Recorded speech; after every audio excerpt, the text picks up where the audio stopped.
Hi ಎಲ್ಲರಿಗೂ ನಮಸ್ಕಾರ. Welcome back to my YouTube channel. ನಾನು ನನ್ನ ಜಗತ್ತು. ಎಲ್ಲರೂ ಹೇಗಿದ್ದೀರಾ? ಎಲ್ಲರೂ ಚೆನ್ನಾಗಿದ್ದೀರಾ ಅಂತ ಭಾವಿಸುತ್ತಾ ಮತ್ತೆ ಒಂದು ಹೊಸ ರೆಸಿಪಿಯೊಂದಿಗೆ ನಿಮ್ಮೊಟ್ಟಿಗೆ ಬಂದಿದ್ದೀನಿ. ಅದೇನಪ್ಪ ಅಂದರೆ ಆಲೂ ರೋಲ್ ಸಮೋಸ. ಇವಾಗಂತೂ ವಿಂಟರ್ ಸೀಸನ್ ಸ್ಟಾರ್ಟ್ ಆಗಿದೆ. ಇವಾಗ ಮನೇಲಿ ಈ ಥರ ಬಿಸಿ ಬಿಸಿಯಾಗಿ ಕ್ರಿಸ್ಪಿಯಾಗಿ ಟೇಸ್ಟಿಯಾಗಿರ್ತಕ್ಕಂಥ ಆಲೂ ರೋಲ್ ಸಮೋಸವನ್ನು ಮಾಡಿಕೊಟ್ರೆ ಖಂಡಿತವಾಗಿ ಚಿಕ್ಕ ಮಕ್ಕಳಿಂದ ಹಿಡಿದು ದೊಡ್ಡೋರು ತುಂಬ ಇಷ್ಟಪಟ್ಟು ತಿಂತಾರೆ. ಖಂಡಿತ ನೀವು ಮನೇಲಿ ಟ್ರೈ ಮಾಡಿ. ಮಾಡಿದ ಮೇಲೆ ಹೇಗೆ ಬಂತು ಅಂತ ಕಮೆಂಟ್ ಮೂಲಕ ತಿಳಿಸೋದನ್ನು ಮಾತ್ರ ಮರಿಬೇಡಿ.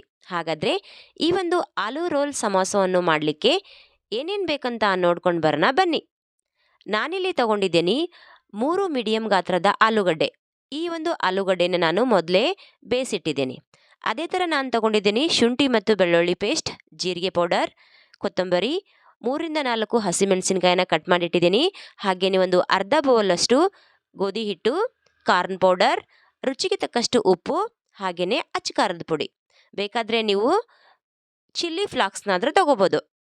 ನೋಡಿ, ನಾನಿಲ್ಲಿ ತಗೊಂಡಿರ್ತಕ್ಕಂತಹ ಗೋಧಿ ಹಿಟ್ಟನ್ನು ಒಂದು ಬೌಲ್ಗೆ ಹಾಕಿಬಿಟ್ಟು ಇದಕ್ಕೆ ಸ್ವಲ್ಪ ಆಯಿಲು ಮತ್ತು ಸ್ವಲ್ಪ ಚಿಟಿಕೆ ಉಪ್ಪನ್ನು ಹಾಕಿಬಿಟ್ಟು ಮಿಕ್ಸ್ ಮಾಡ್ಕೊತಾ ಇದ್ದೇನೆ.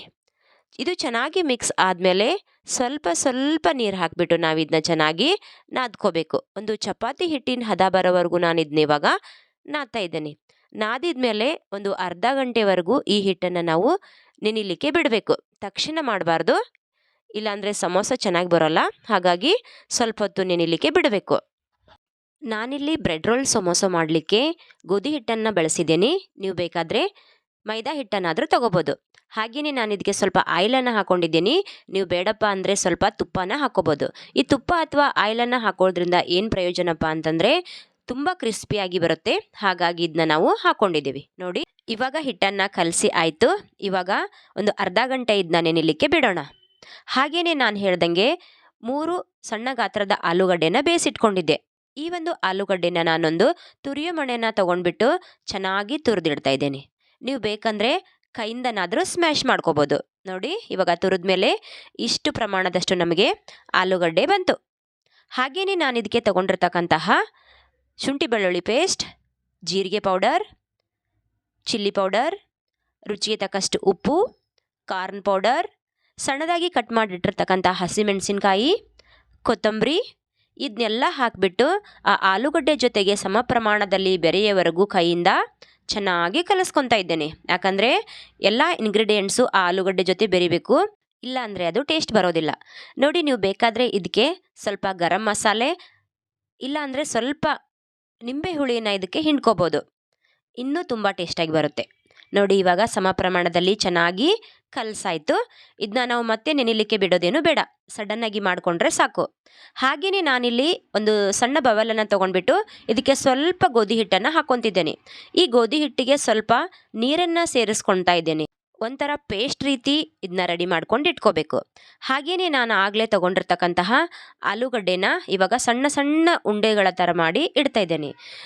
ರೌಂಡ್ ಶೇಪ್ ಬೇಡ, ಸ್ವಲ್ಪ ಸಿಲಿಂಡ್ರಿಕಲ್ ಶೇಪಲ್ಲಿ ಮಾಡಿಬಿಟ್ಟು ನಾವಿದನ್ನ ಇಡಬೇಕು. ಈ ಥರ ಶೇಪ್ ಮಾಡೋಕ್ಕಿಂತ ಮುಂಚೆ ನಾವು ಕೈಗೆ ಸ್ವಲ್ಪ ಆಯಿಲನ್ನು ಹಚ್ಕೋಬೇಕು. ಇಲ್ಲ ಅಂತಂದರೆ ಈ ಆಲೂಗಡ್ಡೆ ನಮ್ಮ ಕೈಗೆ ಹತ್ತುತ್ತೆ. ನೋಡಿ, ಇವಾಗ ಈ ಥರ ಶೇಪ್ ಮಾಡಿದೆ. ಹಾಗೆಯೇ ನಾನು ಆಗಲೇ ಕಲಸಿಟ್ಟಿರ್ತಕ್ಕಂತಹ ಗೋಧಿ ಹಿಟ್ಟು, ನೋಡಿ ಗೋಧಿ ಹಿಟ್ಟು ಇವಾಗ ನೆಂದಿದೆ. ನೆಂದಿರ್ತಕ್ಕಂತಹ ಚಪಾತಿ ಹಿಟ್ಟನ್ನು ನಾವು ಲಟ್ಟಿಣಿಗೆಯಿಂದ ಒಂದು ಚಪಾತಿ ಆಕಾರದಲ್ಲಿ ಚೆನ್ನಾಗಿ ಲಟ್ಟಿಸ್ಕೋಬೇಕು. ತುಂಬ ದಪ್ಪನೂ ಬೇಡ, ತುಂಬ ತೆಳುವೂ ಬೇಡ, ಒಂದು ಲೆವೆಲ್ ಒಳಗಡೆ ನಾವು ಇದನ್ನ ಚೆನ್ನಾಗಿ ಲಟ್ಟಿಸ್ಕೋಬೇಕು. ನೋಡಿ, ನಾನು ಲಟ್ಟಿಸ್ಕೊಂಡ್ಮೇಲೆ ಈ ಥರ ಒಂದು ಶೇಪ್ ಬಂತು. ಇವಾಗ ನಾನು ತಗೊಂಡಿರ್ತಕ್ಕಂತಹ ಆಲೂಗಡ್ಡೆ ಶೇಪ್, ಆ ಒಂದು ಆಲೂಗಡ್ಡೆ ಶೇಪನ್ನು ಇದ್ರ ಮೇಲೆ ಇಟ್ಬಿಟ್ಟು ಎಷ್ಟು ರೋಲ್ ಇದಕ್ಕೆ ಬೇಕಾಗುತ್ತೆ ಅಂತ ನಾವು ಮೆಜರ್ಮೆಂಟ್ ಮಾಡ್ಕೋಬೇಕು. ಮೆಜರ್ಮೆಂಟ್ ಮಾಡ್ಕೊಂಡ್ಮೇಲೆ ಇದನ್ನ ಉದ್ದಾಗಿ ಕಟ್ ಮಾಡ್ಕೋಬೇಕು. ಯಾಕಂದರೆ ಇದನ್ನ ರೋಲ್ ಮಾಡ್ತಾ ಇದ್ದೀವಿ ನಾವು, ಅದಕ್ಕೋಸ್ಕರ. ನೋಡಿ, ಇವಾಗ ಎಲ್ಲ ಅದೇ ಥರ ಏನು ನಾವು ಲಟ್ಟಿಸಿಟ್ಟಿರ್ತೇವಲ್ಲ ಚಪಾತಿ ಹಿಟ್ಟು ಥರ ಆಕಾರದಲ್ಲಿ, ಅದನ್ನ ಅದೇ ಥರ ಶೇಪಲ್ಲಿ ನಾವು ಇದನ್ನ ಕಟ್ ಮಾಡಿ ಇಟ್ಕೋಬೇಕು. ಕಟ್ ಮಾಡಿ ಇಟ್ಕೊಂಡ್ಮೇಲೆ ನಾವು ತೊಗೊಂಡಿರ್ತಕ್ಕಂತಹ ಆಲೂಗಡ್ಡೆ ಉಂಡೆನ ಅದರಲ್ಲಿ ಇಟ್ಬಿಟ್ಟು ನಾವು ಒಂದು ರೋಲ್ ಥರ ನಾವಿದನ್ನ ಸುತ್ಕೊಂಡು ಬರಬೇಕು. ನೋಡ್ತಾ ಇದ್ದೀರಾ, ನಾನು ಈ ಥರ ರೋಲ್ ಥರ ಸುತ್ಕೊಂಡು ಬರ್ತಾ ಇದ್ದೇನೆ. ರೋಲ್ ಥರ ಸುತ್ಕೊಂಡು ಆದಮೇಲೆ ನಾನು ಆಗಲೇ ಕಲಸಿಟ್ಟಿರ್ತಕ್ಕಂತಹ ಚಪಾತಿ ಹಿಟ್ಟು ಮತ್ತು ನೀರನ್ನು ಹಾಕಿಬಿಟ್ಟು ನಾನು ಪೇಸ್ಟ್ ಥರ ಮಾಡಿಟ್ಟಿದ್ದೆ. ಇವಾಗ ಆ ರೋಲ್ ಮೇಲೆ ನಾನು ಇದನ್ನ ಹಚ್ಚುತ್ತಾ ಇದ್ದೇನೆ. ಈ ರೀತಿ ಈ ಒಂದು ಪೇಸ್ಟನ್ನು ಮೇಲೆ ಹಚ್ಚೋದ್ರಿಂದ ಎಣ್ಣೆಲಿ ಹಾಕಿದ ತಕ್ಷಣ ಆ ರೋಲು ಬಿಚ್ಚೋ ಚಾನ್ಸಸ್ ಇರೋದಿಲ್ಲ. ಹಾಗಾಗಿ ನಾನು ಇದನ್ನ ಮೇಲೆ ಹಚ್ಚುತ್ತಾ ಇದ್ದೇನೆ. ನೋಡಿ, ನಾನು ಆಗಲೇ ಒಲೆ ಮೇಲೆ ಒಂದು ಬಾಣಲೆನ ಎಣ್ಣೆ ಹಾಕಿಬಿಟ್ಟು ಕಾಯೋದಕ್ಕೆ ಇಟ್ಟಿದ್ದೆ. ಇವಾಗ ಎಣ್ಣೆನೂ ಕೂಡ ಚೆನ್ನಾಗಿ ಕಾದಿದೆ. ನಾನು ರೆಡಿ ಮಾಡಿಟ್ಟಿರ್ತಕ್ಕಂತಹ ಆ ಸಮೋಸ ರೋಲನ್ನು ಹಾಕಿಬಿಟ್ಟು ಚೆನ್ನಾಗಿ ಡೀಪ್ ಫ್ರೈ, ಒಂದು ಗೋಲ್ಡನ್ ಬ್ರೌನ್ ಕಲರ್ ಬರೋವರೆಗೂ ಒಂದು 2-3 ನಿಮಿಷದವರೆಗೂ ಚೆನ್ನಾಗಿ ಇದನ್ನ ನಾವು ಫ್ರೈ ಮಾಡ್ಕೋಬೇಕು. ಇಲ್ಲ ಅಂತಂದರೆ ಒಳಗಡೆ ಹಸಿ ಹಸಿ ಥರ ಇರುತ್ತೆ ಸ್ನೇಹಿತರೆ. ಹಾಗಾಗಿ ನಾವು ಈ ರೋಲನ್ನು ಮೇಲೆ ಕೆಳಗಡೆ ಪೂರ್ತಿ ಎಲ್ಲ ಕಡೆ ನಾವು ಇದನ್ನ ಚೆನ್ನಾಗಿ ಫ್ರೈ ಮಾಡ್ಕೋಬೇಕು. ನೋಡ್ತಾ ಇದ್ದೀರಲ್ಲ ಸ್ನೇಹಿತರೆ, ಮಾಡೋದು ಎಷ್ಟು ಸುಲಭ ಅಂತ ಹೇಳಿಬಿಟ್ಟು. ನೀವು ಕೂಡ ಮನೆಯಲ್ಲಿ ಸಾಯಂಕಾಲ ಟೀಗೆ ಆಗಿರ್ಬೋದು, ಬೆಳಿಗ್ಗೆ ಒಂದು ಸ್ನ್ಯಾಕ್ಸ್ ಥರ ಆಗಿರ್ಬೋದು, ಈ ಥರ ಮಾಡಿ ಎಲ್ಲರೂ ತುಂಬ ಇಷ್ಟಪಟ್ಟು ತಿಂತಾರೆ. ನೋಡಿ, ಸಮೋಸ ಚೆನ್ನಾಗಿ ಫ್ರೈ ಆಯಿತು. ನಾನಿದನ್ನ ಒಂದು ಪ್ಲೇಟಿಗೆ ಸರ್ವ್ ಮಾಡ್ತಾ ಇದ್ದೇನೆ.